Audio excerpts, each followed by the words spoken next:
Welcome to North Centennial. Take a quick view of the neighborhood so you can get the comparable houses around here.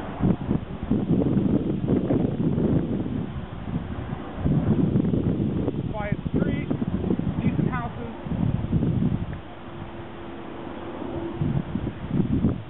Skinny on this house basically is these homes around here.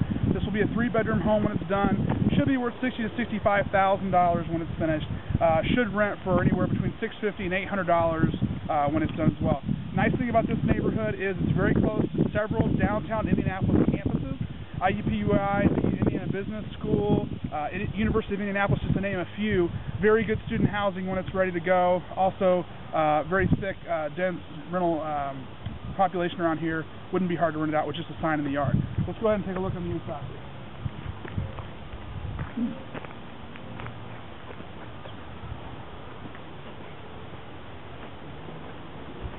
We've got a brick windowed in front porch here, which is kind of nice. There's a lawn chair sitting out here thing. Not in bad shape at all.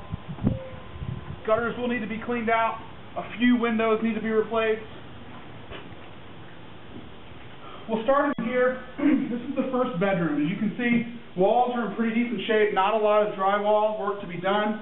Some cleaning and some painting would go a long way in this room. We'll need a light fixture, as you can see on the top. And every place that's carpet in this house will need to be replaced. I don't see it cleaning out. We'll add a closet here so that you can count this for the different rules and regulations as a bedroom, as it will have a window, a closet. Probably would make sense to block that door off and use the door that's right next to it as the entryway, which we'll show you in here.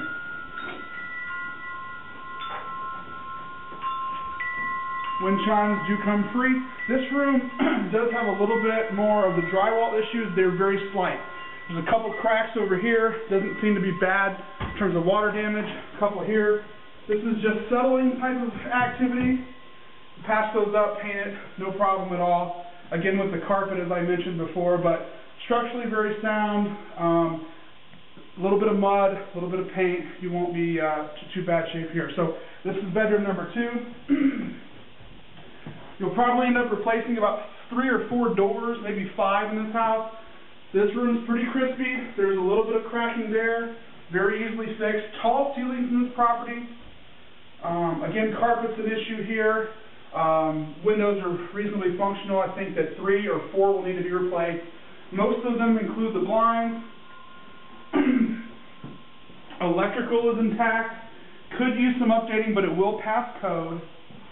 HVAC is in great shape. We'll try to get you some pictures of that, though it's in the basement. And then we go into this bathroom. Big bathroom, could use some brightening up. Fixtures should be reusable. Walls should just be painted. Windows in good shape. Blinds intact. Your fixtures are still here. That's very uncommon in these type of houses. Typically, these are the first thing to go. Got some closet space that'll need to be reworked here. But all in all, not too bad on the rearranging of the bathroom. Nothing needs to be moved. It just really needs to be spit shined in all reality. Extra storage closet here. It's very big. It probably goes back 5 or 6 feet if you can see that. We'll come into the kitchen. Nice open area with the kitchen, tiled floors. None of them seem to be cracked or chipped. They will clean up very nicely. This wood paneling is not the prettiest, but I've had good experience with painting this with just white paint or a light tan paint. Those will go far. You don't need to really rip that out to make this place nice. Cabinets are a little small. Would recommend that you either replace cabinets, you could probably still use this counter, and do an L-shaped cabinet arrangement, or add on to these with additional cabinets and you'd be fine.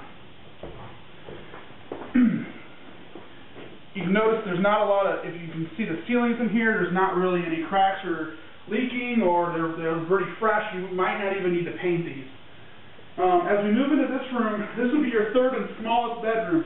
What you'd need to do here, this is probably a 10 by 10 room, which works. It could be a little bigger than that. It's got a little bit of drywall issue here, quick patch. A little bit of patching in the roof, or maybe replacing the roof would fix that. It's really the only place where the ceiling is coming up with some leakage. It does have a window that's functional. but the closets are outside the door. So what we'll need to do here is take this door out and put it here. That way it will qualify for FHA appraisals, for Section 8 rentals, and for different types of inspections with the health code as an actual bedroom. Bedroom must have a closet and a window to be considered a bedroom. Let's go out back.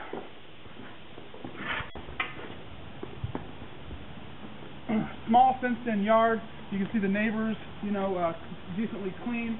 A detached garage, it's in very good shape. We'll take some pictures of that. A little bit of debris pickup. Interestingly enough, the siding is in very good shape. It could be power washed and kept the same. It would work just fine. Gutters need to be cleaned out, but they appear to be in good shape. We're not missing any downspouts. The roof probably needs replaced. I think if a roofer got on top of this place and walked around, they could disagree or agree from a ground shot. I would say you're probably looking at replacing that roof. If you can get around it, great, that's extra savings. It's not really leaking. There's that one little area, which was just right above here in that flat area, which you can imagine would cause leakage because there's not a real runoff there. Apart from that, everything's sound in the ceiling, so maybe it doesn't need to be replaced. A professional could potentially, shed more light on that. We'll go into the garage here. We have some debris removal. Wide open, all brick, brand new trusses and roof. This is like a brand new building. Garage door is in great shape. It's got some graffiti on it, but it's all intact and sound. It's insulated. This is a nice garage. You could potentially rent this out separate from the house because there's a independent drive. You can come in the back or you can drive to the front and just rent this as storage to some contractor or painter or something of that nature. It would work for a paint shop for cars. This is a nice little piece of this house. Kind of a hidden gem. As we step back out, bottom line, I mentioned that the value is coming in about $65,000. Those are pretty conservative comps. You're probably looking at spending on the high side maybe $12,000, $15,000 on this property. An experienced contractor that knows what they're doing, has good crews they can trust, could probably be in and out of this house easily with $10,000 bucks. Okay, that's it. You've seen the house inside and out, seen just about everything that we can put on a video.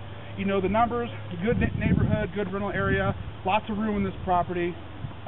Check us out, www.indianapolisrehabproperty.com.